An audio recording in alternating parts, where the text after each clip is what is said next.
AdLib is the DSP-agnostic buying platform to scale your programmatic campaigns smarter, faster, and more profitably. AdLib helps independent agencies and marketers deliver premium programmatic performance without the complexity, cost, or overhead of traditional DSPs. Their platform provides the tools, data, and automation to run enterprise-quality campaigns, from CTV and audio to geofencing and YouTube, all under one roof with zero trafficking headaches. Plus, they're not just a platform, they're your growth partner. The AdLib team helps you win new business, expand budgets, and deliver measurable ROI that keeps clients coming back. It's time to unlock programmatic. Join leading marketers worldwide who are using AdLib to deliver more campaigns with better results. Check out getadlib.com. Welcome to Open Market, a podcast about building companies in the advertising industry. I'm Joe Zappa. I'm with Eric Franchi, as always, and we are joined today by Doug Lauretano, another beautiful, probably Italian name. I can't be sure of that. Doug will tell me in a second. Doug is the CEO and founder of a new DSP called Tuple. I think that's how you pronounce it. He's going to tell us that too. What's up, Doug? I prefer Tuple, but Tuple is fine, and other people say Tuple, so it's fine. Tuple sounds like a nice, flower or something of that kind. Where does the name Tuple come from? So early days of building the platform, which was nearly 2 years ago now, I was talking to some engineering friends, and we were talking about the way that data would be handled within the platform, and they kept on talking about tuples. I had no idea what they were talking about, and I had to stop them and been like, what are you talking about? So a tuple is a concept within development work about kind of immutable sets of things. They kind of dumbed it down for me, talking about like quintuple, is a set of 5 things. But a tuple in general is something engineers understand a lot better than I will probably ever understand. They understand it a lot better than marketing hacks like us. I don't know what a tuple is, but now I know. I'll learn. I'm interested in naming things for whatever reason. One of the reasons might be because growing up, as a 6-year-old, my favorite number was a Google, and that's 1 with 100 zeros. And so obviously Sergey and those guys decided to name the company Google just because it was something large, not because it had anything to do with the actual number. So I always thought that was really interesting, using a mathematical or scientific or, some term that isn't exactly like what you're doing, but it's somewhat related to it. So that's how Tuple kind of came about. Doug, you're here because you do and did something that Joe tells everybody to do, which is get on social media, get in the replies, start talking to people. You never know where it goes. And in this case, you got yourself on the open market path. So we love it. I like to mix it up a little bit. So always willing to give my opinion and respond where I don't agree to things, probably more often to when I agree. But hey, that's what Twitter's all about, right? Well, tell us a little bit about that, when you started getting active on Twitter and why. Yeah, I think maybe it was during the pandemic. And I think maybe it had something to do with having a lot more time on my hands, less time commuting. I think more time focused on my work, and then trying to also find outlets that wasn't solely focused on my work. So had some back and forths on LinkedIn, I think, before I really started, engaging on Twitter. I had some people reach out to me thinking that, the kind of engagements I was having on LinkedIn may not be beneficial for my career. I think that was... Hold on. You can't just fly by that one. It wasn't all that bad by any means. I think things have evolved a lot since then on how people engage on LinkedIn. I think having any sort of debate on LinkedIn 7 or 8 years ago was frowned upon, and people thought, oh, you're representing your company, you're putting something out there that will never be erased, and it's going to come back to bite you. And, I viewed Twitter as kind of a different environment that really could be a little bit more of a free-flowing outlet where just, actual debate could happen. I think LinkedIn has kind of evolved into that and devolved into other things as well. Twitter, I think we've all seen kind of the peaks and valleys of ad tech Twitter. Even though we saw a momentary peak recently, I think that was a very short-lived thing. But yeah, it's just something to engage with, I've gotten to know a lot of people, which is great. One of the key drivers for Tuple, Sarah Caputo, I met on LinkedIn. I've met you guys really through Twitter, in earnest, really. So yeah, it's been nothing but good. Great, man. So you decided to build a new DSP. I believe you're calling it a next gen DSP, Doug.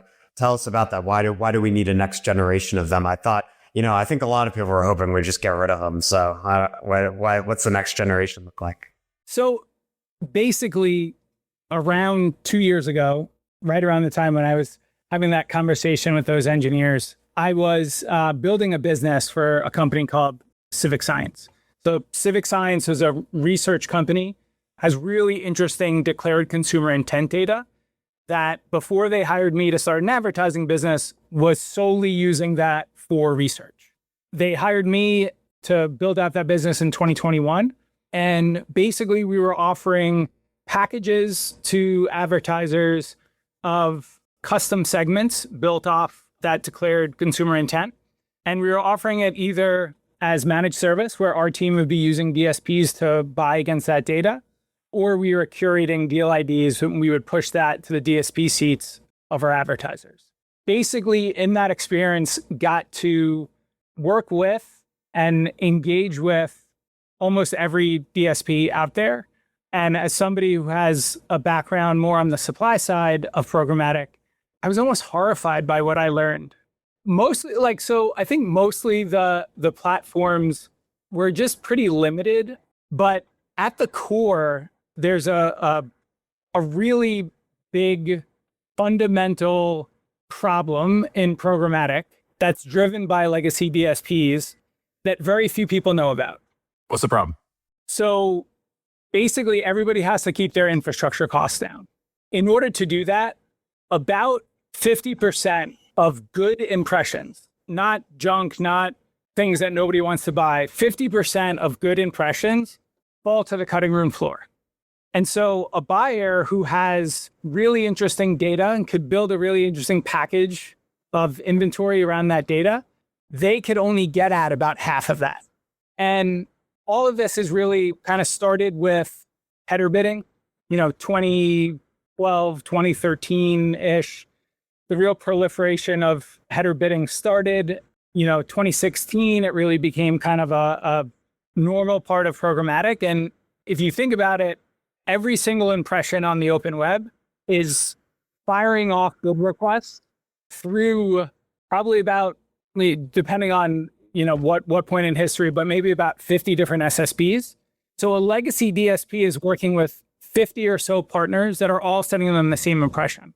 So obviously I understand, particularly now that I'm paying an infrastructure bill, that I wouldn't want to see those 50 impressions, but they have different buyers who want different supply paths. They want to do SPO because they have a deal with this SSP or that SSP.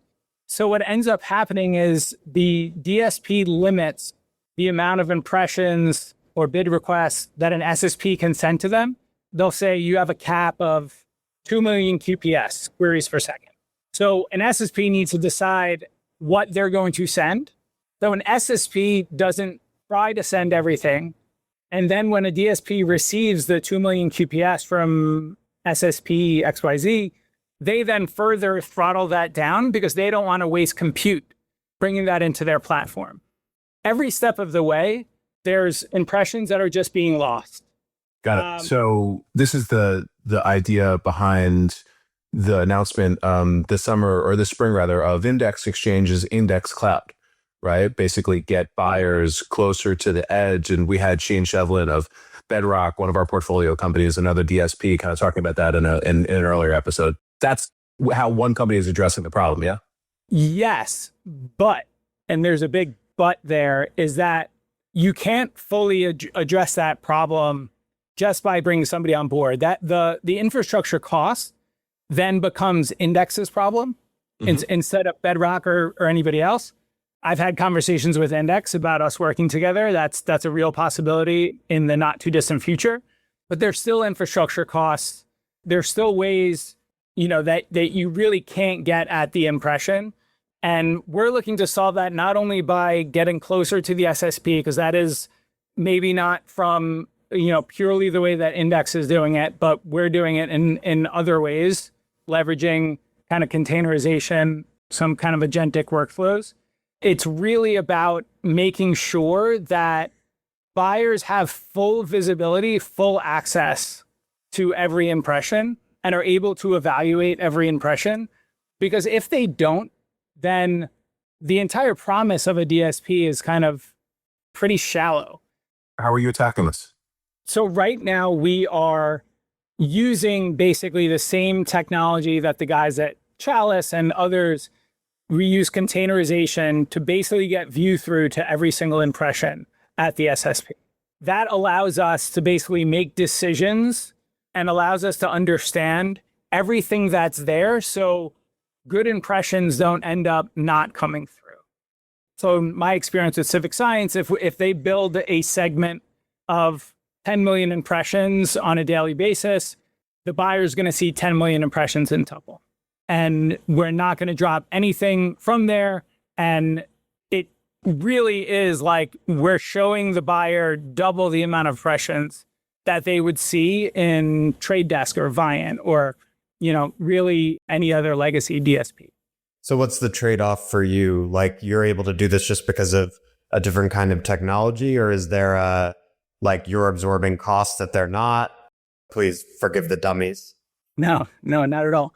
I represent the long-winded guy, so I can, I can lose people. So there's two main reasons. So one is the containerization. So we're able to basically place logic within the SSP that is basically doing pre-filtering based on what our buyers want. So the SSP doesn't need to guess what the DSP may respond to. Mm-hmm.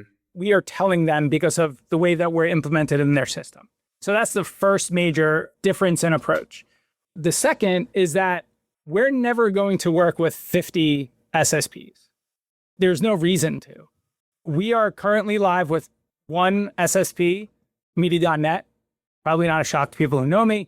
We will be live with another SSP before the end of the year, possibly one more after that. The other thing that we're doing within the containerization piece is we're deduplicating. So we are never pushing the same impression to Tuple, but we're limiting duplication as much as possible. That is not only a cost thing, but if you think about it, if you have a platform that is designed to optimize for performance and you throw a whole bunch of noise at it, the best algorithms in the world, the best technology in the world, if it has a whole bunch of noise, if it has 47 times the same impression that it's seeing at the same time, there's going to be issues with that. So we believe that the lack of noise that we have without duplication gives our algorithms and our performance a leg up as well. So we end up with lower cost and better performance. So see every impression. The other kind of pillars of your messaging is transparent fee and absolute control. Kind of walk us through those, especially I think helpful to the listener versus maybe some of the DSPs that they might think about in marketing. Yeah. So the transparent fee piece, I think, is extremely important. I think you've seen a lot of that play out in the trades over the last 6 months or so. Never heard of it. Never. Part of the issues that we had at Civic Science that I was describing before was that we would sign a deal with a DSP. We thought we understood the cost structure, and then we would get a bill and we were like blown away. Like, how is our effective cost for a DSP more than 35%, to a point where like we kept on looking at the contract and not really understanding how it got to that point.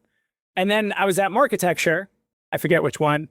Jeff was talking to Ari on stage, and Jeff was bemoaning the fact that they needed to have line items on their invoice. And Ari was kind of giving him, saying how that was, he hated that at Beeswax and everything. If I'm a client of a DSP, I want to know what you're going to charge me before I even transact. Like, if we think about, you want to know the cost of the services you're buying. Big chunk, right? Yeah.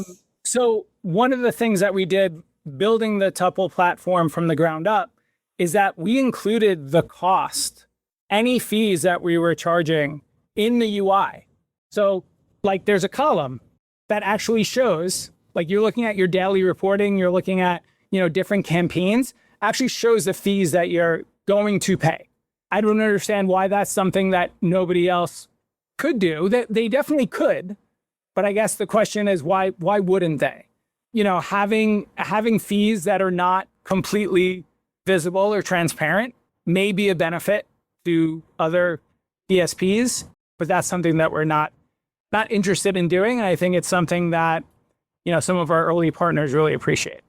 And then absolute control kind of goes back to, it's partially about that first pillar about being able to see every impression. Because if you can't see every impression, you don't have real control, right?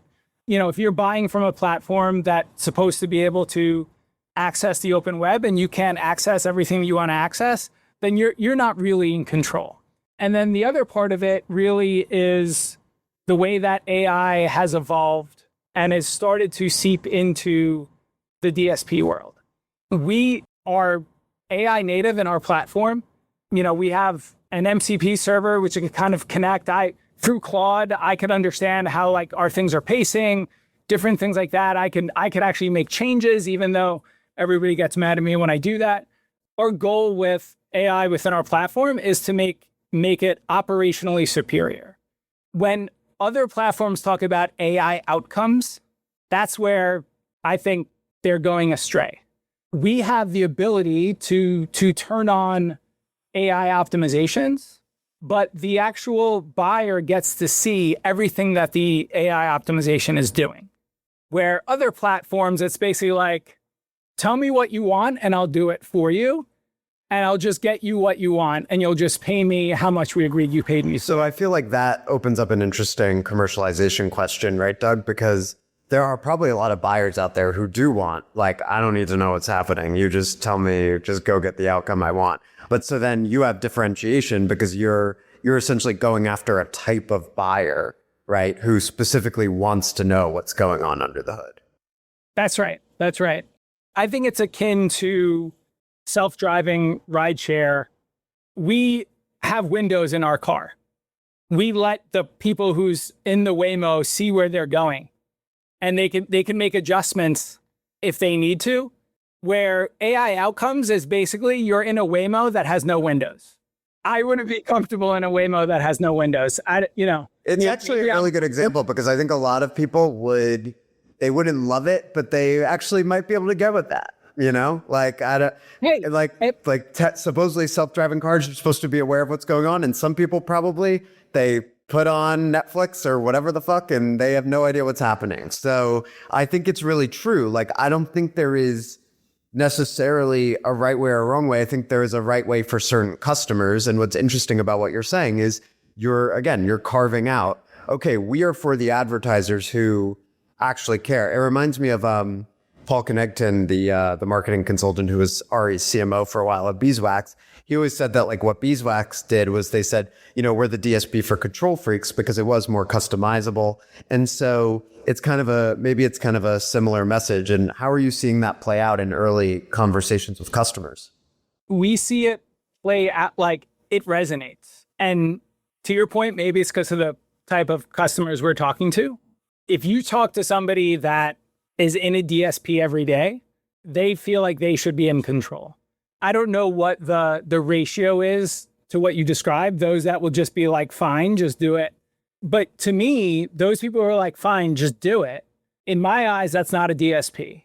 There's a reason why Arthur at Vibe, like he never called it a DSP, right? Because it did more of that than it did kind of typical DSP stuff. A DSP is a tool. Like, I don't mean to kind of downplay what we're building, but like we are building a tool for others to drive results with. I like the idea of kind of like a DSP for control freaks. Maybe there's some sort of twist I could put on that to figure something out. Like we've said something about like a buying platform for sophisticated marketers. That's also a nod to, calling everybody else who wouldn't want to use Tuple unsophisticated, but we are going after a segment. I wouldn't call it a niche. I would call it a segment that I think is significant in size. Yeah, no, I mean, I think that's an ICP exercise, right? It's not a niche. It's just like we are for a certain type of media buyer, and this is the kind of media buyer we're for. And I think like a lot of early stage companies obviously really struggle with that. So I think having a sense of that upfront is just valuable. Yeah, I don't think it's also an unproven segment, right? Like you've got companies, in our portfolio, right? You have like Chalice and Swim and Bedrock. They're all just kind of like building these next gen sophisticated tools for buyers that care. And, clearly with your early momentum, that's a real segment. So I think it's awesome. So you have a sell side background, right? Like you came up through like OpenX and media.net. Why not build sell side tools? Why go to the buy side? I think, and it's funny, I had a conversation with Andrew Casale actually about Index Cloud. And after talking for a while, like he had this smile on his face. He's like, it's good to talk to somebody that's building a DSP that has sell side sensibility. And I do think it's a different perspective. And that's probably why we're building a different platform. Media.net basically, like I was part of building a programmatic exchange from scratch. So I did that. That was fine. There was a whole different list of frustrations there, but dealing with DSPs was one of the bigger ones. One of the reasons why we've gotten to this place that I described as being, somewhat of a broken system is that DSPs view SSPs as adversaries and vice versa in most cases. Jeff coming out and, doing his op-ed and calling all SSPs resellers and them changing the nomenclature in their platform to all SSPs being resellers after spending over a decade building a business with those partners, to me, just like is an example of like how that there's just heightened animosity between the two sides. So somebody that really understands the supply side, building something on the demand side, I just think is, an advantage that I have. And, it's something different. I didn't want to keep doing the same thing, I guess. Yeah, two great points. And I think it's time with the way the market is evolving, with the buy side, the sell side coming close together, AI somewhat, at least at this point, kind of favoring the sell side in terms of capabilities. I think it makes a lot of sense. Talk about the company. So how long has it been around, Tuple? Like, what's the team size? Do you have co-founders? So we officially launched or incorporated in March. I started building the platform as a bit of a side project while I was at Civic Science almost 2 years ago, I mentioned earlier. Over that time, basically worked with a lot of friends and partners on doing that. And I was able to come to a place where I was able to focus on it full time. I will say as of right now, I am the sole founder. I have other contributors that may eventually join me and would definitely be considered founders. As of right now, I'm going at it, as kind of the sole founder to get this off the ground. Right now, I have a product lead who's full time and a go-to-market lead who's fractional. I mentioned Sarah, and on the engineering side, we have 11 folks that are fractional. So probably the equivalent of 5 or 6 full-time heads. How are you using AI as a solo founder to get more leverage? Everything that we do, there's an AI note taker. We mostly use Granola as a platform, which is just a bit more flexible than some of the other ones. And then we're basically able to kind of search and summarize all those notes, which it is more impactful than I thought it would be. Really being able to start every conversation, everybody on the same page, to be able to know that things that you say and promises that you make, whether they be dates or what have you, are kind of on the record. I think it's something that helps with, overall managing people that are, I mentioned a bunch of them are fractional. They're all over the world. My head of product is in Dubai. engineering. There's folks in India. There's folks in the US. That has been a bit of a godsend. I mentioned before, the ability for us to even access Tuple as a platform from Claude or, another platform, but we mainly use Claude, is also something that, for me, it's a little bit less, it's less impactful. For teams that are helping on the managed service side, it's something they use all the time, to be able to do something on your phone pretty easily that, you would definitely need to be in front of a computer for. So that's been pretty impactful as well. Nice. Makes sense. Joe, you got any more biz questions, or can we launch into some fun stuff? No, do the fun stuff. All right. Yeah. Sometimes we like to do lightning round, but Doug, you have a special interest that I find very noteworthy, which is you're a pizza connoisseur. I don't know about connoisseur. I would say like I am aficionado. obsessed with pizza. Aficionado. I'll take aficionado. Obsessed. Yeah, I'm obsessed with it. Like, look, I grew up in Brooklyn. The pizza that I had every day as a little kid, walking down to the avenue just to grab a slice, is about as good as you can get. So I'm known not only in the industry, but amongst my friends as being somebody that will tell you what he feels about a certain pizzeria. That's one could say the same thing about where I grew up, Staten Island. All right, but it's 2026. It's not the 1980s, 1990s. Where's the best pizza right now, Doug, on the East Coast? So my all-time favorite is L&B Spumoni Gardens. Hard to argue. But I need to add in others though, because since that's Sicilian and it's a very unique kind of pizza. My favorite new place that everybody needs to go to is Lucky Charlie's in Bushwick. It is whole oven. Yesterday, I found myself in New Haven, Connecticut, bringing my daughter to this lacrosse thing at Yale. So I had time to spare, and I went to Sally's, which is, people rave that Sally's and Frank Pepe's is the best pizza in the world. They're good. I've been there. Lucky Charlie's blows him out of the water. And I really enjoyed Sally's. I really enjoyed it, but it's a very similar style. But this guy, Nino Caliglio, who's a Brooklyn guy who's actually in Jersey now. He has a bunch of places in Jersey. One of his friends found a coal oven that would be grandfathered in because it was already there in Bushwick, that goes underneath the sidewalk. It's so big. It's something like 15 feet by 20 feet or something like that. And during the winter when there's snow, it all melts because it's, the 900 degrees underneath it.